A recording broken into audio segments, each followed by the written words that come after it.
Movie की starting में हम एक बहुत ही घने, विशाल और सुनसान जंगल के बीचों बीच एक कार को धीरे धीरे आगे बढ़ते हुए देखते हैं। इस कार के अंदर 3 लोग बैठे हुए हैं जो अपनी रोजमर्रा की भागदौड़ वाली जिंदगी से दूर इस शांत जंगल में हाइकिंग का मजा लेने के लिए जा रहे हैं। इन तीनों के नाम है क्रिस, डैनियल और अलीसिया। ये तीनों कॉलेज के दिनों से ही एक दूसरे के बहुत अच्छे दोस्त हैं और इनकी आपस की दोस्ती काफी पुरानी और गहरी है। आज का सफर काफी लंबा था, इसलिए रास्ते में चलते हुए अचानक से डैनियल अपनी गाड़ी को रास्ते के किनारे एक बेहद सुनसान जगह पर रोकता है। उसे टॉयलेट जाना था, इसलिए वो गाड़ी से बाहर निकलता है और हल्के होने के लिए जंगल की घनी झाड़ियों की तरफ अकेला चला जाता है। अब पीछे कार में सिर्फ क्रिस और अलीसिया अकेले बच जाते हैं। उन दोनों के बीच एक अजीब सी भारी शांति छा जाती है। क्रिस इस अकेलेपन का फायदा उठाता है और अलीसिया की तरफ झुककर पिछली रात उनके बीच हुई एक बहुत ही प्राइवेट घटना के बारे में बात छेड़ने लगता है। वो उस बात को लेकर काफी सीरियस और भावुक लग रहा था, लेकिन अलीसिया उसकी बातें सुनते ही बहुत ज्यादा अनकंफर्टेबल हो जाती है। वो तुरंत क्रिस को चुप रहने के लिए कहती है और उसे साफ साफ समझाती है कि पिछली रात जो भी उनके बीच हुआ वो महज एक मिस्टेक थी, एक ऐसी गलती जिसे वो अपनी जिंदगी से दोबारा कभी याद नहीं करना चाहती। अलीसिया की ये बातें सुनकर क्रिस को अंदर ही अंदर बहुत बुरा लगता है। कुछ ही मिनटों के बाद डेनियल वापस मुस्कुराते हुए अपनी गाड़ी में आ जाता है और वो तीनों अपनी आगे की जर्नी के लिए फिर से निकल पड़ते हैं। धीरे धीरे वो लोग जंगल में काफी अंदर तक पहुंच जाते हैं, जहाँ रास्ता बेहद पथरीला और संकरा था। वहाँ पर एक सेफ जगह देखकर वो अपनी गाड़ी को पार्क कर देते हैं, क्योंकि यहाँ से आगे का रास्ता उन्हें पैदल ही तय करना था। वो तीनों अपनी कार से नीचे उतरते हैं, अपने अपने भारी बैग्स और हाइकिंग गियर को अच्छी तरह पहनकर जंगल के और भी गहरे और सुनसान हिस्से की तरफ कदम बढ़ाने लगते हैं। वहाँ चारों तरफ बड़े बड़े पुराने पेड़ और घनी झाड़ियां थीं, जो पूरे माहौल को और भी रहस्यमयी बना रही थीं। पैदल चलते हुए डेनियल अपने दोस्तों का ध्यान भटकाने के लिए उस जगह की डरावनी हिस्ट्री के बारे में बताने लगता है। वो बताता है कि वर्ल्ड वॉर 2 के टाइम पर रशियन आर्मी ने इस पूरे एरिया में बहुत सारे जिंदा बॉम्ब्स गिराए थे, जो जंग के बाद भी यहीं जमीन के नीचे दफन रह गए। हैरानी की बात तो ये है कि वो बम इतने ज्यादा थे कि आज के आधुनिक दौर में भी कई बार आम लोगों को ट्रैकिंग करते समय जमीन के नीचे दबे हुए जिंदा बम अचानक मिल जाते हैं। डैनियल की ये बातें सुनकर माहौल में एक अजीब सा थ्रिल और डर पैदा हो जाता है। बातों ही बातों में हमें यह भी पता चलता है कि अलीसिया और डेनियल एक दूसरे से बहुत सच्चा प्यार करते हैं और वो दोनों बहुत जल्द शादी भी करने वाले हैं। उनका बॉन्ड बहुत ही स्ट्रॉन्ग लग रहा था, मगर दूसरी तरफ क्रिस को ये सब देखकर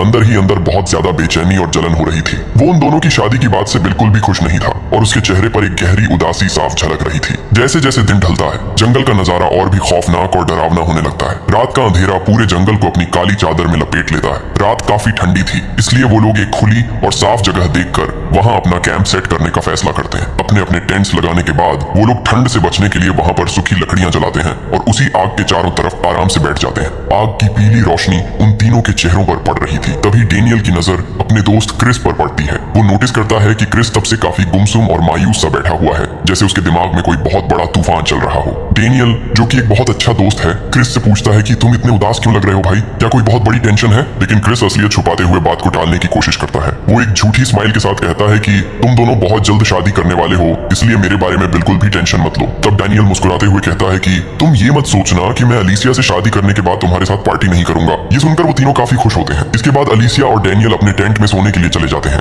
और क्रिस भी आग बुझाकर अपने टेंट में चला जाता है। नेक्स्ट मॉर्निंग जब वो जगता है तो वो देखता है कि एक अनजान आदमी उनके सामान के साथ छेड़छाड़ कर रहा है और चोरी करने की कोशिश कर रहा है। क्रिस बिना कोई आवाज किए बहुत ही धीरे से उसके पीछे जाता है और अचानक से उस पर अटैक करके उसे पीटने लगता है। वो आदमी घबरा कर क्रिस को बताता है कि मैं डेनियल का फ्रेंड डीवी हूँ, लेकिन क्रिस उसे नहीं जानता था, इसलिए वो उसे छोड़ता नहीं है। तभी वहाँ पर शोर सुनकर डेनियल और अलीसा भी अपने टेंट से बाहर आ जाते हैं और वो लोग क्रिस को रुकने के लिए कहते हैं। तब क्रिस देवी से सॉरी कहता है और वो दोनों एक दूसरे से इंट्रोड्यूस होते हैं। डैनियल क्रिस से कहता है कि मैंने इसे यहाँ पर अपने कुछ अच्छे फोटोज क्लिक करवाने के लिए बुलाया है। इसके बाद देवी सभी को कुछ घनी झाड़ियों के सामने खड़ा होने के लिए कहता है ताकि वो उन तीनों का एक साथ फोटो ले सके। वो तीनों उसकी गाइड को फॉलो करते हुए वहाँ पर खड़े हो जाते हैं, लेकिन तभी देवी कैमरा से देखता है कि क्रिस के पैर के नीचे कुछ लोहे जैसा है, इसलिए वो सभी को हिलने से मना करता है और क्रिस को वार्निंग देते हुए कहता है कि तुम बिल्कुल मत हिलना, क्योंकि तुम्हारे पैर के नीचे एक बम है। ये सुनकर डेनियल वहाँ पर घुटनों के बल बैठकर चेक करता है तो उसे पता चलता है कि वो एक लैंड माइन है और अगर क्रिस ने अपना थोड़ा सा भी पैर हटाया तो वो ब्लास्ट हो जाएगा। यह देखकर वो सभी लोग काफी ज्यादा डर जाते हैं। तब देवी सभी को शांत रहने के लिए कहता है और बताता है कि हमें इसके लिए हेल्प लेनी होगी और इसमें हमें 4 से 5 घंटे लग सकते हैं, इसलिए सुरक्षा के लिए किसी को भी क्रिस के आसपास नहीं रहना चाहिए। मगर डेनियल देवी को हेल्प बुलाने के लिए भेज देता है और क्रिस के पास ही खड़ा रहता है। अलीसा इन सबसे काफी डर जाती है और डेनियल को वहां से दूर चलने के लिए कहती है, मगर वो कहता है कि जब तक कोई मदद नहीं आ जाती मैं क्रिस के पास ही खड़ा रहूंगा। मैं उसे इस कंडीशन में अकेला नहीं छोड़ सकता। क्रिस भी उसे वहां से चले जाने के लिए कहता है, लेकिन वो उसकी बात भी नहीं मानता है और अलिसा को डांट कर वहां से दूर भेज देता है। इसके बाद वो अलिसा के पास जाता है, तभी उसके फोन में सिग्नल आ जाता है और जब वो हेल्प के लिए कॉल करता है तो उसका कॉल कनेक्ट भी हो जाता है। ये देखकर अलिसा बहुत ज्यादा खुश होती है और उसकी जान में जान आती है। डेनियल हेल्प के लिए उन लोगों को किसी बम एक्सपर्ट को भेजने के लिए कहता है, मगर तिमाही वो अचानक कॉल काट देता है और अलिसा को बताता है कि वो लोग तुम्हारी वजह से हमारी हेल्प करने से मना कर रहे हैं। अलिसा उसकी बात समझ नहीं पाती है। तभी वो कहता है कि पुलिस कह रही है कि हम लोग नहीं करते। यह कहकर डेनियल वापस क्रिस के पास चला जाता है। अलिसा रोते हुए उसे समझाने की कोशिश करती है कि मैं शादी से पहले तुम्हें सब कुछ सच बताने वाली थी, इसलिए प्लीज मुझे माफ कर दो और हेल्प के लिए दोबारा पुलिस को कॉल करो। लेकिन डेनियल बताता है कि यहाँ पर मोबाइल में कोई भी सिग्नल नहीं है, वो तो मैंने तुम्हें सबक सिखाने के लिए बुद्धू बनाया था। यहाँ पर हमें अभी तक कुछ भी समझ नहीं आता है कि आखिर वो लोग किस चीज के लिए झगड़ रहे हैं। लेकिन तभी हमें पता चलता है कि गाड़ी में क्रिस अलिसा से जिस घटना के बारे में बात करने की कोशिश कर रहा था वो डेनियल को पता चल जाती है। दरअसल क्रिस भी अलिसा से प्यार करता है और इसी वजह से वो दोनों एक बार साथ सो जाते हैं। अलिसा इसे गलती समझकर इग्नोर कर देती है, मगर क्रिस अभी भी उसे अपना प्यार समझ रहा था और जब इसके बारे में डेनियल को पता चलता है तो वो उन दोनों से रिवेंज लेने के लिए ये ट्रिप प्लान करता है और यहाँ पर लगी माइन भी उसी ने लगाई है ताकि वो उन दोनों को यहाँ पर फंसा सके और देवी भी उसी के साथ मिला हुआ होता है। अब डेनियल वहाँ पर छिपाए हुए एक स्पेड को लाता है और उसे अलिसा को देखकर कहता है कि अब तुम ही क्रिस के बचने की आखिरी उम्मीद हो, इसलिए यहाँ पर एक गड्ढा खोदकर उसे बचा सकती हो। इसके बाद डेनियल लैंड माइन की पिन निकालकर उसे जंगल में फेंक देता है और अपना सामान लेकर वहां से जाने लगता है। अलिसा उसे रोकने की काफी कोशिश करती है, मगर वो उसकी बात नहीं मानता है और वहां से चला जाता है। आगे देवी उसका इंतजार कर रहा होता है और जब डेनियल आ जाता है तो वो दोनों वहां से चले जाते हैं। वहीं पीछे अलिसा जंगल में जाकर उस माइन की पिन को ढूंढ लेती है और वापस लेकर उसे लगाने की कोशिश करती है। वो पिन को नहीं लगा पाती है, मगर क्रिस को शांत करने के लिए उसे झूठ बोलकर कह देती है कि उसने पिन को लगा दिया है। मगर क्रिस को पैर हटाने से मना करती है और कहती है कि अभी हम पूरी तरह से इस पिन पर भरोसा नहीं कर सकते, इसलिए मैं पहले यहाँ पर एक गड्ढा बना देती हूँ ताकि तुम बच सको। इसके बाद वो वहाँ पर फावड़े से खोदने लगती है। उसी वक्त वहाँ पर एक शिकारी अपने कुत्ते के साथ आता है जो अलिसा और क्रिस को देख लेता है। उसका कुत्ता अलिसा पर अटैक करने लगता है, मगर वो उसे रोक लेता है। इसके बाद वो उन दोनों पर गन तान देता है। अलिसा उसे समझाने की कोशिश करती है कि मेरे फ्रेंड का पैर एक माइन पर है, दरअसल हम लोग यहाँ पर हाइकिंग करने के लिए आए थे, मगर अब हम यहाँ पर फंस चुके हैं। लेकिन शिकारी सोचता है कि ये लोग खूनी हैं और इन्होंने किसी को मारकर यहाँ पर दफनाया है। मगर जब अलिसा उससे हेल्प मांगती है तो उसे भी यकीन होने लगता है कि ये लोग सच में मुसीबत में हैं। अब अलिसा उसे कहती है कि क्या तुम यहाँ पर एक गड्ढा खोदने में मेरी मदद कर सकते हो? तब वो मदद करने के लिए तैयार हो जाता है। उस शिकारी का नाम इलिया होता है, लेकिन वो अलिसा से पूछता है कि तुम लोग यहाँ पर कैसे फंसे। अलिसा उससे सच छिपाने की कोशिश करती है, मगर वो कहता है कि मुझे सब कुछ सच सच बताओ, नहीं तो मैं हेल्प नहीं करूंगा, और वो वहां से जाने लगता है। मगर तभी अलिसा कहती है कि मैं और क्रिस एक साथ सो गए थे, इसलिए मेरे हस्बैंड ने हमसे बदला लेने के लिए ये सब प्लान किया। इसके बाद इलिया कहता,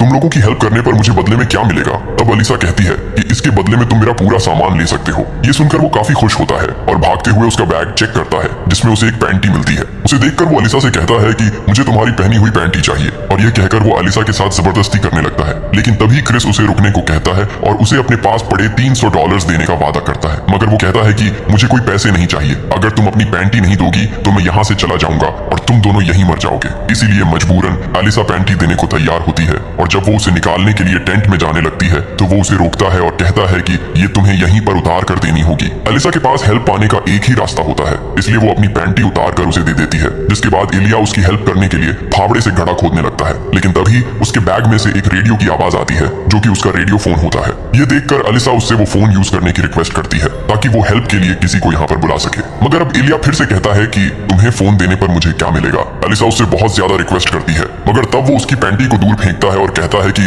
तुम्हें वो मेरे पास एक कुत्ते की तरह मुंह में पकड़ कर लानी होगी। ये सुनकर अलिसा उसे मना कर देती है और वापस गड्ढा खोदने लगती है, लेकिन मजबूरन उसे उसकी बात माननी पड़ती है और वो ऐसा ही करती है। जिसके बाद इलिया उसे वो रेडियो यूज करने के लिए दे देता है। अलिसा इमरजेंसी नंबर पर कॉल करती है, लेकिन सामने के ऑफिसर को इंग्लिश लैंग्वेज नहीं आ रही थी, इसलिए वो उसे कुछ भी समझा नहीं पाती है। तब वो इलिया से रिक्वेस्ट करती है कि वो जॉर्जियन लैंग्वेज में उनके लिए हेल्प बुलाने को कहे, लेकिन इलिया हमेशा की तरह एक बार फिर से अपनी डील रखता है, जिसमें वो कहता है कि मैं तुम्हारे लिए हेल्प बुला लूंगा, लेकिन पहले उसके लिए तुम्हें अनड्रेस होना होगा। ये सुनकर अलिसा उसे वहां से चले जाने के लिए कह देती है, मगर अब रेडियो पर ऑफिसर बार बार जवाब मांग रहा था, इसलिए इलिया अलिसा को उसे जवाब देने के लिए कहता है कि हम लोग बिल्कुल ठीक हैं। अगर वो ऐसा नहीं कहेगी तो इलिया पर किंग पुलिस केस लग सकता है, इसलिए इलिया उसे ऐसा कहने को मजबूर करता है। मगर अलिसा को जॉर्जियन लैंग्वेज नहीं आती थी, इसलिए इलिया कहता है कि मैं तुम्हारे लिए ट्रांसलेट कर सकता हूँ, मगर इसके लिए तुम्हें तब तक अपने कपड़े एक एक करके उतारते रहने होंगे जब तक कि वो तुम्हारे जवाब से सेटिस्फाई ना हो जाए। इलिया उसे धमकाता है, इसलिए अलीसा को पहले जवाब के लिए अपना टॉप उतारना पड़ता है। इसके बाद ऑफिसर का कोई क्वेश्चन नहीं आता है, इसलिए डील के अकॉर्डिंग इलिया वहां से जाने लगता है।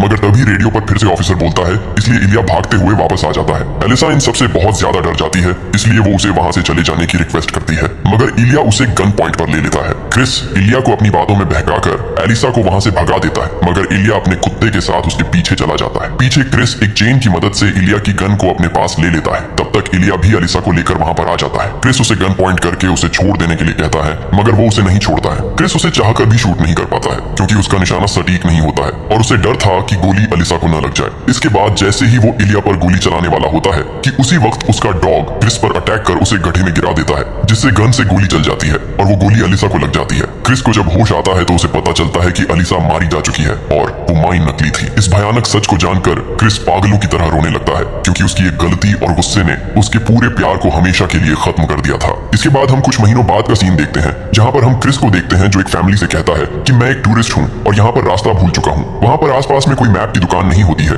इसलिए वो लेडी और उसकी बेटी उसे कहती है कि हम तुम्हें मैप प्रिंट करके दे सकते हैं। इसलिए क्रिस ऊपर चला जाता है। वहीं हमें उस वक्त पता चलता है कि वो फैमिली इलिया की है, जो उस वक्त बाहर काम कर रहा था। मैप प्रिंट होने के बाद क्रिस वहां से जाने लगता है, मगर तभी वो लेडी उसे लंच ऑफर करती है, इसलिए क्रिस उनके साथ लंच करने के लिए बैठ जाता है। उसी वक्त वहां पर इलिया आ जाता है, जो कि क्रिस को अपने घर में देखते ही हैरान रह जाता है। वो क्रिस को तुरंत वहां से बाहर चलने के लिए कहता है। यह देखकर उसकी वाइफ और बेटी कुछ भी समझ नहीं पाती है, मगर इलिया क्रिस को गाड़ी से छोड़ने का बहाना बनाकर उसे बाहर ले जाता है और उसे कहता है कि प्लीज तुम यहाँ से चले जाओ, क्योंकि मैं नहीं चाहता कि इन सब में मेरी फैमिली भी शामिल हो, इसलिए मैं तुम्हें 1 घंटे बाद बाहर अकेला मिलूंगा। क्रिस उसकी बात मानकर वहां से चला जाता है, लेकिन थोड़ी देर बाद ही वो उसके कुत्ते को घायल करके उसका बहाना बनाकर वापस घर में घुस जाता है। ये देखकर इलिया उसे मारने के लिए अपनी गन लेने जाता है, मगर तभी क्रिस अपनी गन से उसके दोनों पैरों को शूट कर देता है। इसके बाद वो उसकी वाइफ और बेटी को इलिया को अंदर लेने के लिए कहता है और बाद में उसकी वाइफ के हाथों को बांध देता है। अब वो अलीसा की पैंटी को दिखाकर कहता है कि अपनी फैमिली को सब कुछ बताओ कि मैं यहाँ पर क्यों आया हूँ। इलिया उससे कांपते हुए कहता है कि मैं जब नशे में होता हूँ तो कुछ गलत काम कर देता हूँ। अलीसा के साथ इलिया ने जिस तरह सलूक किया था, ठीक उसी तरह क्रिस भी उसकी बेटी के साथ करने की ठान लेता है। अब इसके बाद वो अपनी पिस्तौल में सिर्फ एक रैंडम गोली रखता है और इलिया की बेटी को अनड्रेस होने के लिए कहता है। वो शर्त रखता है कि अगर गोली चलने से पहले हो जाती है तो वो जिंदा बच जाएगी, मगर उसकी किस्मत खराब थी और पहले ही राउंड में गोली चल जाती है, जिससे वो वहीं मारी जाती है। ये देखकर क्रिस को अचानक होश आता है कि उसने गुस्से में सब कुछ उल्टा और अनर्थ कर दिया है। उसे अपनी इस भयानक गलती का एहसास होने पर वो अपनी छाती पीट कर रोने लगता है। इस तरह क्रिस एक अच्छा इंसान होने के बावजूद भी इस दरिंदगी के खेल में एक बेहद क्रूर और बुरा इंसान बन जाता है। वैसे दोस्तों, आपको क्या लगता है कि क्या क्रिस ने अपना रिवेंज इस तरह से लेकर सही किया, या फिर उसे इलिया की बेकसूर फैमिली को इस खूनी खेल में शामिल नहीं करना चाहिए था? आपकी इस बारे में क्या राय है, वीडियो के नीचे कमेंट करके हमें जरूर बताएं। बाकी अगर आपको ये सस्पेंस और थ्रिलर से भरपूर वीडियो अच्छा लगा हो तो प्लीज इस वीडियो को लाइक करना और हमारे चैनल को सब्सक्राइब जरूर करना, ताकि आगे भी आपको ऐसी ही कमाल की कहानियों का एक्सप्लेनेशन मिलता रहे।